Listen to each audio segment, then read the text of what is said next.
वो पल जब मेरे से मेरी ही कोई सीमित सोच या मेरा ही कोई सीमित भाव सहन नहीं होता था, तो मैंने अपने हर भाव को मिटाने के लिए असीम राह की ओर चलना था।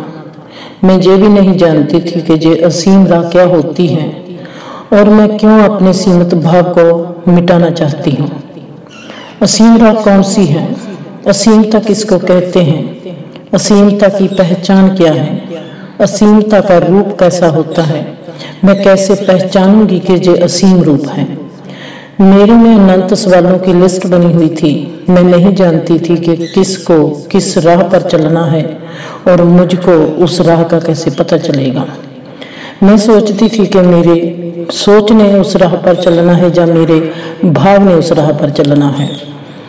मेरी असीम रूप में जीने की चाहना ने बेसब्री का रूप ले लिया। मतलब कि मैं एक अनजाने में भी एक नन्हा सा बच्चा बन गई जिसको असीम रूप का खिलौना चाहिए। मेरी बेसब्री की कोमलता और निर्दोषता बहुत ही गहरी थी, जिसने मुझको बहुत जल्दी ही असीमता की राह से वाकफ करवा दिया। असीमता की राह कौन सी है? मेरे लिए असीम रूप की राह यही सबसे सुंदर हुई। जब भी मेरे में से कोई सोच या कोई भाव जन्मता था तब मैं सबसे पहले उस सोच या उस भाव का अध्ययन करने लगती थी। खुद की हर सोच और खुद के हर भाव को 24 घंटे देने लगी। मैंने देख भी लिया और समझ भी लिया कि हर सोच सीमित है और हर भाव भी सीमित है। मेरे में कैसे आएगी असीम रूप की उमंग? और जैसे ही ये चाहना मेरे में जागी तो इस असीम रूप की उमंग ने ही मुझको मेरे हर सीमित कर्म से मिलवाना शुरू कर दिया। मुझको हैरानी उस वक्त हुई जब मैंने ये देखा कि मैं मेरी सोच को, जिस सोच को भी मैं बहुत बड़ा मानती थी, मेरे घर में मेरी हर सोच सबसे बड़ी है, तो मेरी वही सोच आज मुझको छोटी लगने लगी थी। जिस सोच को भी मैं सोचती थी कि मेरा औलाद वाला कैसा है और ये कितनी छोटी सोच के मालिक हैं और ये ऐसा क्यों करते हैं, वो ऐसा क्यों करते हैं, इनमें मतभेद क्यों है, ये सब कुछ ऐसा क्यों करते हैं, ये एक होकर एक प्यार में क्यों नहीं रह सकते। और आज मैं देखने लगी कि मेरी सोच उन पर सवाल करती थी, पर मेरी सोच ये भी कितनी छोटी थी, पर है बहुत प्यारी थी, पर बहुत छोटी मुझको दिखाई देने लगी। मेरे में खिल रहे असीम भाव की छाया ने ही मेरे को अद्भुत प्रेरणा का रूप बना लिया। मेरी हर सीमित सोच का ऑपरेशन करना शुरू कर दिया। वहां पर मैंने दो चीजें देखी, आजादी और गुलामी महसूस करना, ये सिर्फ मेरा विकल्प है, किसी और का नहीं। पहली बार इस समझ ने मेरी प्रेरणा को सिर झुकाया था। हर धारणा किसी भी हिस्से की हो जीवन की, जब ब्रह्मांड का हर रूप को स्वीकारना या ना स्वीकारना, किसी भी धारणा को मानना या ना मानना, किसी भी ब्रह्मांड के रूप को स्वीकारना या ना स्वीकारना किसी और का काम है ही नहीं। ये सिर्फ हमारे होश की मात्रा पर है कि हमारे में कितना होश है, हम कितनी होशमंदी में हैं। उस पर ये निर्भर करता है कि हम किस धारणा को मानते हैं, हम किस ब्रह्मांड के रूप को स्वीकार करते हैं और किसको स्वीकार नहीं करते। अब ये जो असीम रूप है जो मेरे को दिखाई देता है, ये कैसा है? सबसे पहले मेरी यही चाहना कि मैंने असीम एहसास के रूप में ही जीना है। सीमित रूप में जीने का मतलब ये कि मुझको ये नहीं पसंद कि ये तेरा परिवार है, ये मेरा परिवार है। मुझको ये नहीं पसंद ये तेरा धर्म है, ये मेरा धर्म है। मुझको ये नहीं पसंद कि मैं उस मुल्क का हूँ, ये उस मुल्क का है। मतलब कि जहाँ से हमारे जीवन में बंटवारे शुरू होते हैं, ये है सीमित सोच। और मैं असीम, जो सब कुछ मेरा है। इंडिया भी मेरा है, अमेरिका भी मेरा है, सब मुल्क मेरे हैं, सब धर्म मेरे हैं, सब परिवार मेरे हैं, सब समाज का ढांचा मेरा है, सब कुछ अपना है, सब एक रूप है। ये जो सीमित सोच है और ये मेरी चाहना थी कि मैं असीम रूप के एहसास में जीना चाहती हूँ, इससे जिस बेसब्री ने जन्म लिया उसकी ओर चलते हैं और समझते हैं कि ये सब जो बेसब्री है मेरे में जो जन्म लेती है, मैं उससे मिलवाती हूँ और उससे बताती हूँ कि ये असीम रूप मेरे लिए आज कैसा है और मैं इस असीम रूप को कैसे देखती हूँ। पहले मैं अपनी उस बेसब्री से मिलवाती हूँ। यह है मेरी पहली एग्जाम्पल, जिसको मैंने कहा कि मेरी बेसब्री बच्चे की तरह बहुत ही कोमल और बहुत ही निर्दोष थी। मैं देखती जा रही थी कि इस बेसब्री को जो मेरे मन की कुख में पल रही है, जिसकी हिलजुल मेरे को दर्द का एहसास तो देती ही है पर खुशी भी देती है, बिल्कुल उस बच्चे की तरह जो बच्चा माँ की कुख में पलता है। ठीक ऐसे ही हम गौर से अपने किसी भी गुण को देखेंगे, जब हम किसी भी अवगुण को देखेंगे हमारे को वही चीज दिखाएगी जो एक माँ अपने भीतर एक बच्चे को जब पाल रही होती है, वो एहसास कैसा है। जब भी कोई भी व्यक्ति अपने भीतर अपने किसी गुण को या अवगुण को विचारना शुरू करेगा, वो हैरान हो जाएगा कि उस विचारने में जो हिलजुल होती है उसमें दर्द का एहसास भी होता है, उसमें खुशी का एहसास भी होता है। वो वही चीज है। इसलिए मैंने जहां पर ये कहा है कि मेरे मन की कुख में पल रही थी मेरी बेसब्री, ऐसे ही सब जीवन की गहरी झलकें व्यक्ति को बेसब्रेपन में भी आराम भी देती है और बेबसी भी देती है। दोनों की पहचान एक साथ देती है ताकि हर जीव जान सके कि जब भी कोई घटना का उद्घाटन होता है तो वहां पर पॉजिटिव और नेगेटिव ऊर्जा का उदय एक साथ ही होता है।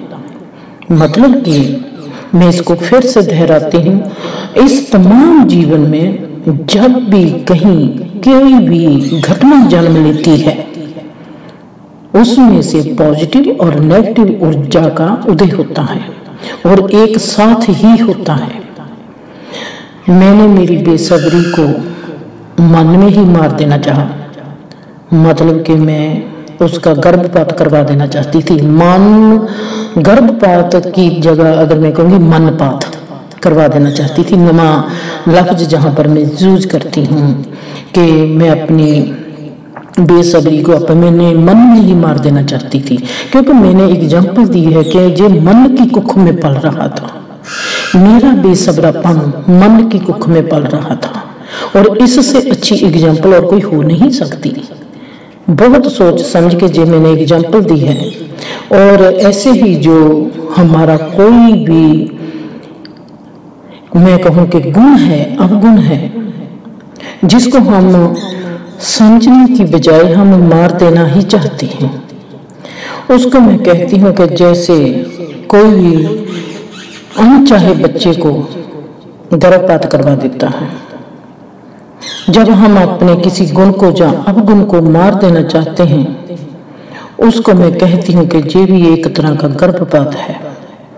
जो तो जीवन मुझसे ये पूछता है, क्या अब तुम भी अपनी इस बेसब्री को मरवा देना चाहती है? ये भी तो एक गर्भपात है।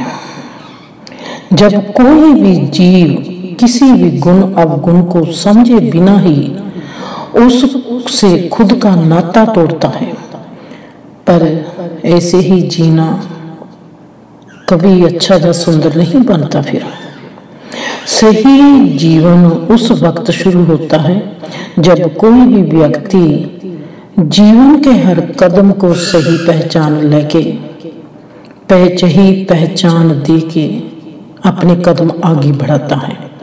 सच में ही हमने सदा ही अपने हर एहसास का गर्भपात किया है। किसी को कभी खुद के किसी भी एहसास को जन्मने नहीं दिया। हमने कभी अपने किसी एहसास को खुद में बड़ा होने नहीं दिया। तो समझने का तो वक्त आएगा ही नहीं। आज मेरी ये अद्भुत चाहना की प्रेरणा ने बेसब्री का गर्भपात होने नहीं दिया। आज पहली बार मेरे आगे मेरी ही बेसब्री खुद की पहचान देने के लिए बैठ गई और मुझको बेसब्री क्या कहती है। मेरे को समझ। मेरी बेसब्री मुझको कहती है कि मेरे को समझ, मैं क्या हूं जिंदर और क्यों हूं, मेरा जन्म कैसे होता है और तुम कब तक अपने ही गुण और अवगुण को मिटाती चली जाएंगी। जीवन सदा ही समझने से खिलता है, मिटाने से कभी जीवन खिलता नहीं। जब तक मुझको समझेंगी नहीं, मैं तेरी हर घटना में से पैदा होने की कोशिश करती ही रहूंगी। बेसब्री कहती है मेरे को समझ ले, मेरे में क्या है तेरे साथ रिश्ता। जब तुम मुझको समझ जाएंगी तो मैं पैदा हो जाऊंगी तेरे में, नहीं तो मैं ऐसे ही हलचल तेरे जीवन में आके मचाती रहूंगी। बेसब्री के पैदा होने का मतलब क्या है? बेसब्री क्यों पैदा होती है? जीवन में हो, चाहे सोच हो, चाहे भाव हो, सबकी यात्रा है। कुछ तो समझ की होगी कहानी छुपी हुई उस भाव में, उस सोच में, उस गुण में, उस अवगुण में। बेसब्री भी तो एक समझ है। बेसब्री क्या सिखाती है हमको? गुण ही गुण को पैदा करती है। बेसब्री सब्र की कमी है। बेसब्री सब्र करना सिखाती है। सब्र कहता है कि तुम मुझको समझेंगी नहीं जब तक मैं बेसब्रा होके तेरे दरवाजे पर नहीं आता। ये जीवन एक कुदरती राह है जिसकी सुंदर और कुदरती कामयाबी गुणों के ही गुण रूप में और गुणों के ही अवगुण में छुपी हुई होती है। मेरे को मेरी बेसब्री कहती है जिंदर सदा याद रखना, गुण ही अपना परिचय देने के लिए नेगेटिव रूप की लिबास पहनता है। व्यक्ति को पॉजिटिव रूप से अपने आगे रूबरू मिलाने के लिए। उस दिन के बाद मैं बेसब्री की कुख में पड़ने लगी। पहले तो बेसब्री मेरे मन की कुख में थी, अब मैं बेसब्री की कुख में पड़ने लगी क्योंकि बेसब्री मेरे से बड़ी होगी और वो एक समझ है। समझ जीवन की किसी भी हिस्से की हो, वो इंसान से सबसे पहले वो समझ बड़ी होती है। जब तक हम उस समझ को अपनाते नहीं, स्वीकारते नहीं और खुद उस समझ से जीवन में चलते नहीं, तब तक समझ हमारे से बड़ी होती है। उस दिन पासा पलट गया। पहले बेसब्री मेरे मन में पल रही थी, अब बेसब्री में जिंदर पलने लगी। बेसब्री ने खुद के पॉजिटिव रूप की सुंदरता को क्रियाशील किया और मुझको मिलवाया कि बेसब्री क्या क्या करती है, बेसब्री से हमारे साथ क्या क्या उल्ट होता है। और जैसे जैसे वो मुझको अपने नेगेटिव रूप से बेसब्री मिलाती गई, वैसे वैसे उसमें सब्र की पहचान आती गई। वाह, क्या व्यक्ति के गुण रूप असीम होते हैं? ये मेरा है अगला सवाल। ये बात 100% सही है। हर जीव की गुण रूपता असीम होती है और अवगुणता सीमित होती है। हमारे जो भाव हैं, जो सीमित हैं, वो बहुत बड़े नहीं हैं क्योंकि वो सीमित हैं। सीमित क्या चीज होती है? सीमित सदा ही व्यक्ति के अवगुण होते हैं। जैसे कि कोई भी व्यक्ति आज ये कहे कि मैंने आज से बुरा नहीं करना, बुरा नहीं करना, वो बुरा नहीं करेगा। एक दिन फुल स्टॉप लग जाएगा, जिस दिन वो बुरा करना बिल्कुल बंद कर जाएगा और फुल स्टॉप लग जाएगा। अगर कोई व्यक्ति ये कहे कि मैंने आज से अच्छा ही करना है, तब क्या होगा? अच्छेपन पर कभी भी फुल स्टॉप नहीं लगता, क्योंकि अच्छापन जो होता है इसकी यात्रा भी अनंतता जितनी है। ये इस ब्रह्मांड जितना ही अपना कद रखता है उतना ही बड़ा है। इंसान असीम कैसे होगा? सीमित सोच से नहीं होगा, अवगुणों से नहीं होगा। ये सब सीमित चीज है। मेरे में चाहना जागी है कि मैंने असीम रूप में जीना है। असीम रूप में जीने के लिए जिसका किरदार असीम हो, मुझको वो अपनाना पड़ेगा। फिर आज मुझको असीम रूप की पहचान कैसे लगती है? अगर मुझको लगता है कि आज मेरे आगे असीम रूप खड़ा है, तो मैं उस असीम रूप की पहचान कैसे करूंगी? और मैं कैसे देख रही हूं आज के मेरे इस जीवन को? मैं कैसे देखती हूँ? आज मैं बहुत गहरे और बहुत ही बड़े हैरानी भाव का एक अजूबा बन गई हूँ। कहाँ से शुरू करूं, किस से शुरू करूं, कैसे शुरू करूं, मुझको कुछ भी पता नहीं लगता। अब मैं यहीं पर खड़ी अपने हर तरफ देखती हूँ। मुझको जो देखना है, मैं किसको देखूं? मुझको जो समझना भी है, मैं किस से क्या समझूं? मैंने ये जानना भी है कि मैं क्या जानूं। मैंने पहचान करनी है, पहले किसके साथ पहचान करूं और कैसे पहचान करूं। मैंने सबका एहसास सुनना है, मैं किसका एहसास सुनूं? मैंने सबसे मुलाकात करनी है, मैं किससे पहले मुलाकात करूं? मैंने सबको देखना है, मैं किसको पहले से देखूं? मेरे चारों तरफ का जो जीवन है वो अनंतता में खिला हुआ है और सब मुझको ऐसे लगता है कि सब मेरे साथ मुलाकात करने के लिए तैयार है। मैंने पहचान करनी है, पहले मैं किसके साथ पहचान करूं और कैसे करूं। मैंने सबका एहसास सुनना है, मैं किसका एहसास पहले सुनूं। मैंने खुद को बढ़ाना है, मैंने अपने कदमों को आगे लेके जाना है, मैं किस दिशा की ओर आगे लेके जाऊं। मैंने हंसना है, मैं किस पर हंसूं, खुद की बेवकूफी पर या खुद की अज्ञानता पर। मैंने हंसना है, मैं किसके साथ हंसूं, पेड़ों के साथ या व्यक्ति के साथ, या आसमान के साथ, या खुद के साथ, किसके साथ हंसूं। मैंने अपनी आज की इस दुआ को बताना है कि मेरा जीवन कितना खुशहाल है। मैं किसको बताऊंगी? इन पहाड़ों को, या बहते पानी को, या चलते वक्त को, या बहती हवा को, या रोते हुए इंसानों को। मैंने खुद के सुख को बयान करना है, मैं किसके आगे करूंगी। व्यक्ति को दुख का एहसास है कि दुख क्या है, पर सुख का तो पता ही नहीं, तो कौन समझेगा। क्या मैं अब किसी पक्षी को बताऊंगी या मैं किसी जानवर को बताऊंगी? ये सब मेरे सवाल बेअंत, अनंत सवाल। मैं किसको बताऊंगी? अगर मैं एक पक्षी को बताऊंगी, वो भी मेरी बात सुनेगा, मेरी रुख भी बात मेरी सुनेंगे। सब चीज मेरे चारों तरफ का जो संसार है, ये इतना रहस्य में खिला हुआ है। ऐसे नहीं कि मैं उसको देखती हूँ, वो भी मुझको देखता है। मैं अपनी देखनी कहाँ से शुरू करूंगी? मेरे आगे बयान करने के लिए अनंत विषय हैं। मैं किस विषय को सबसे पहले बयान करूं? धर्म के किसी विषय को, या राजनीति के किसी विषय को, सामाजिक विषय को, या परिवार के विषय को, टेक्नोलॉजी को, या विज्ञान को, फिलॉसफी को, या किसी दोस्ती के विषय को, या किसी रिश्ते के विषय को, जहां छोड़ो सबको, या सिर्फ परमात्मा के विषय को। ये जो असीमता है, ये जो अनंतता का एहसास है, मेरे गले में अटक गया।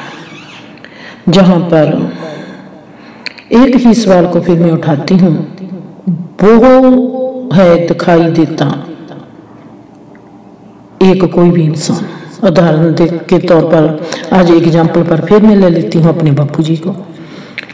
बहुत लोगों को ले सकती हूँ, पर बापूजी को उदाहरण बना के ज्यादा कुछ अच्छा कह सकती हूँ। जैसे कि बापूजी कौन थे, कौन है, आज वो क्या है, आज वो कहाँ है और किस रूप रंग में है। मेरी सोच, मेरा अनुभव, मेरा अस्तित्व क्या कहता है। मैं ये तो कभी सोच नहीं सकती कि किसी भी जीव का जन्म सिर्फ एक जन्म की ही यात्रा है, और मेरा अनुभव यही कहता है कि कण की यात्रा भी अनंत की यात्रा होती है।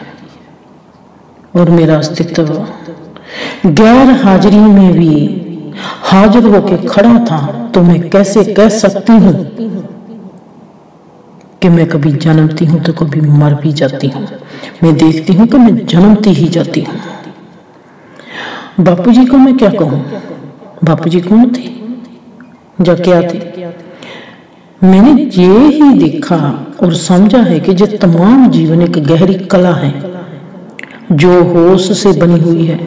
होश जो पकड़ में आता, पर अब हमारा जो सब रूप रंग आकार जो होश की छाया है। जैसे कि जो तमाम ब्रह्मांड जो हमको दिखाई देता है, सूरज, चांद, तारे, धरती, जमीन, उपग्रह, सब जो कुछ भी दिखाई देता है, ये सब ब्रह्मांड ऊर्जा की छाया है। अगर मैंने आज इस ऊर्जा में ऊर्जा बन के हाजिर होना है तो मैं कैसे हो पाऊंगी। मेरे में से बनती और बहती हर ऊर्जा को मुझको खुद में ही रखना पड़ेगा, उसको बहने नहीं देना। सोच, भाव, रोग, तनाव, झगड़े, भेदभाव, फालतू देखना, फालतू सुनना, फालतू भागना, सब कुछ जो फालतू है, ऐसी सब क्रिया प्रतिक्रिया जो हमारे में से बनती है और बहती रहती है, उसको अपने में बचाना। जो जरूरत है सिर्फ उसी को अपनाना। जब हमारा जीना इस राह का राही बन जाता है तो हमारी बचती है जो ऊर्जा है, जो हम ऊर्जा को, जिस ऊर्जा को हम बचाते हैं, वह सक्रियशील होती है, जिसका बहाव सिर्फ एक ही दिशा की ओर जाता है, वो है हमारा होश। जैसे जैसे हमारी जागरूकता बढ़ती जाती है, वैसे वैसे ही हम दो ऐसे हिस्से खुद में देखना शुरू कर देते हैं जिनका अस्तित्व खाली होता है। वो किसका अस्तित्व खाली होता है? एक ऊर्जा और दूसरा होश। मतलब के ऊर्जा और होश, इन दोनों के अस्तित्व खाली है, और अब हम इनमें प्रवेश होते हैं या ये हमारे में प्रवेश होता है, क्योंकि वो बढ़ते जाएंगे। और हमारा जो अस्तित्व है, जो आज रूप रंग आकार हमको दिखाई देता है,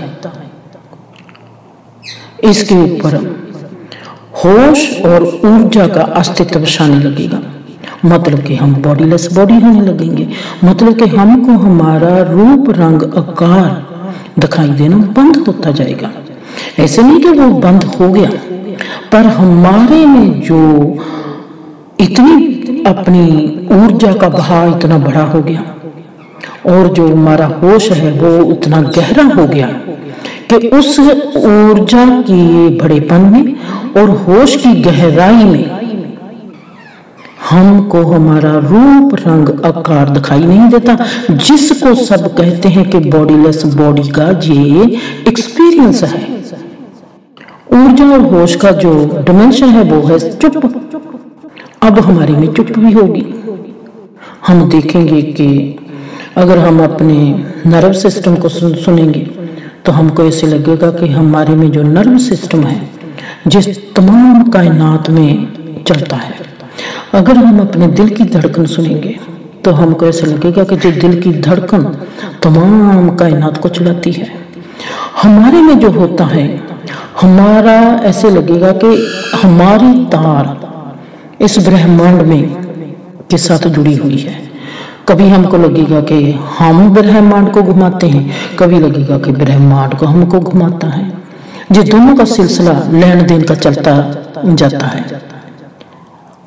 इन दोनों की गहराई, मतलब कि ऊर्जा की और होश की गहराई का जो जैसे जैसे हमारे में मिलाप बढ़ता जाता है, वैसे वैसे हमारा जो अपना निजी रूप रंग आकार है वो हमारे को हमारे से अलग दिखाई देना शुरू करता है। क्योंकि अब हमारे में किस चीज की बढ़ोतरी है?